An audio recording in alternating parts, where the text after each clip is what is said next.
So what are we going to talk about today?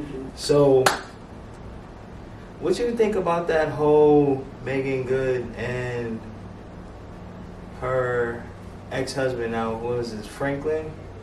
Forget his name. Yeah, but I think it's Devon Franklin. Devon Franklin. My thoughts are everybody is going to have an opinion. Everybody's going to want to give you advice on your relationship. The problem with society is they base their relationship goals off of celebrities or other people's relationships. And not realizing that every relationship is not the same. Right. You know, what works for one may not work for the other. Right. You know what I'm saying? Say, for example, you may have a couple where they do things 50-50. Mm-hmm. Some people are okay with that. Right. But then you have people on the outside looking in feel like the man should provide everything. Right. Then you also have relationships where the man is providing everything and the woman is a housewife. My point is, what works for them may not work for you. Right. So we really don't know what went on in Megan and Devon's marriage. Right. We're just on the outside looking in. We can voice opinions, give advice, but the ultimate decision is up to them. Right. Female friends coming to me for advice on, you know, individuals that they're dating. I always do my best to be as objective as possible, at the same time subjective, but subjective more in the sense of what I used to do or where I was at that particular time in my life from what she's sharing. Right, and I totally get that because a lot of the times when you speak from things, you speak from experience. But also, you have to be careful with that because sometimes when people giving you advice, they're coming from an emotional point, right, and they're not being logical about the situation. And then that's where the bad advice comes in at because they thinking about them being in a situation. Right. Like for me, when I've had my experiences, I don't necessarily, if I'm giving advice to my friends, whether it's a man or a woman, I don't necessarily go off of my emotion and how I'm feeling because how I feel about the situation, that person may not feel the same about that situation. Right. So when I'm speaking to them, I'm speaking to them with logic. You know what I'm saying? Because at the same time, I'm on the outside looking in. I don't know what's going on in their relationship. I only know about the things that you're telling me. But I'm not going to be the person to be like, oh, you need to leave him or you need to leave her. Now, if he or she beating your ass, then, you know, it's time to go. But even what if it's a man and because it's easy to be like, well, if he's putting his hands on you or even if she's putting her hands on him, but what if it's like a mental abuse thing or what if it's a verbal abuse? Because a lot of men would like to say that women are real reckless with their mouth, you know. Definitely, what I mean? I've been one of those women that been reckless, but for me, I don't intentionally be reckless. I'm more so of the I'm gonna take it and take it and take it until you push my buttons, and then if you hit me below the belt, I'm gonna hit you below the belt. Okay, but even with that, it should actually be at a point where if you know this person is pushing your buttons to build you up to that point, have a conversation. But it's hard to have a conversation if you don't know how to. So with that, what you just shared, I'm thinking like, how do you give your male friends advice when they are dealing with a young woman, or not even a young woman, but when they're dealing with their significant other in a situation where she's being verbally abusive? You know, for my male friends, when I speak with them, like I said, I'm never the person to be like, oh, you should leave this, that, and the third. But if they come at me and they're telling me, you know, things about how she's saying this or saying that, you know, I just encourage them and tell them, look, you deserve better than that. Right. But still, some people still stick around longer than they should. Yeah, you know what my daughter used to tell me? She used to tell me all the time. She said, Mama, you know what people do? She said, people complain about the relationship and people do everything but leave. Right. And that was some real shit. Yeah. And that's coming from my 21-year-old daughter talking to her 38-year-old mother. It's always been hard for me to give advice because I could put myself in the position of the men who are, you know, hurting my female friends.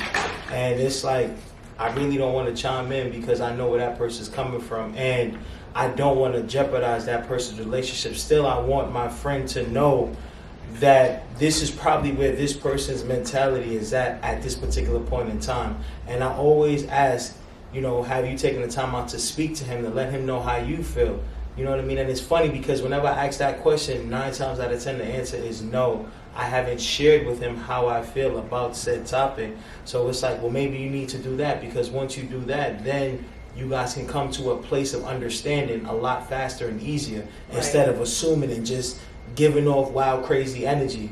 And even though I'm saying this, sometimes it's still hard for me to, I don't want to say it, exhibit it, because like, you know, when you're caught up in something, you're really at times not thinking, and you're so involved in the presence. It's like you're struggling to process what it is you know you're capable of doing, but you're reverting back to what you're accustomed to doing. Right. And it was like you saying, you could give advice, but you can't take your own advice. Right, you know what I mean? That's me all the time. Can give the best advice, but then I can't take my own advice. Right. But then this is one of the situations like we're speaking about, the Megan and Devon situation. You know, everybody's saying, oh, well, you know, the opposites attract, right? That's true. You know, opposites do attract a lot of the times. But also, in a lot of relationships, you know, people bring the representative. Right, yeah. The people, the person who they want you to see, right? Yes. And it's just like a job interview. Yes. They're going to come with the best dress clothes on, their best personality, and then when they get the job, they slacking. And that's what happens in a lot of relationships. I'm going to tell you this. You know what's funny? Like, I've never been scared. Well, I have been scared. Let me stop lying. Let me say this. Are you comfortable with letting the person that you're with speak with one of your exes? As far as what? Just letting them speak to him, like, hey, you could speak to my ex and ask them any question about me. Could you do my that? ex probably gonna say, bruh, she a little crazy, but she good people. He'll probably say that or whatever. But I say that because you say with the representative, like, you know, when you come. But one thing about me is, people who know me, they know what type of person I am. Right. And if they see me fly off the handle, it had to been a lot for you to do for me to fly off the handle. And I could only imagine that your ex would actually share that, like, hey, look, man. Yeah, he would definitely share that. And he know he used to provoke me a lot. He did. But for the most part, well, I would think that I'm a really chill person. That's why I said, you know, people who know me, they know who I really am. Right. Like, y'all see me on this camera, this is who I really am. This is not no representative. This is Renee. So I'm still in progress, so I don't want to say that. You know what I'm saying? I'm still learning and still growing, so that's where I'm at. So that's it. Well, I mean, with that being said, thank you for y'all time. Anything else? Nah, I don't have anything else to say, but tell us what you guys think. Yes, definitely. We would love to hear what you guys have to say. Don't be shy, man. If y'all don't like it, just say you don't like it, right, man. Like, any energy is good energy for us right now. But, we up and coming. And then at the same time, y'all, we new. So let us know what we need to improve. What y'all don't like, if the camera angles, like, just let us know, man. Right. We need to know. And now, with all of that being said, you guys can follow us on Instagram at NO to NYC podcast, and we also just put up a Facebook page, which is also NO to NYC podcast. And if you can't find us by searching us through that, we have a Facebook page that says Renee Bagneris, and then it also has Luke Jackson, and those pages are connected.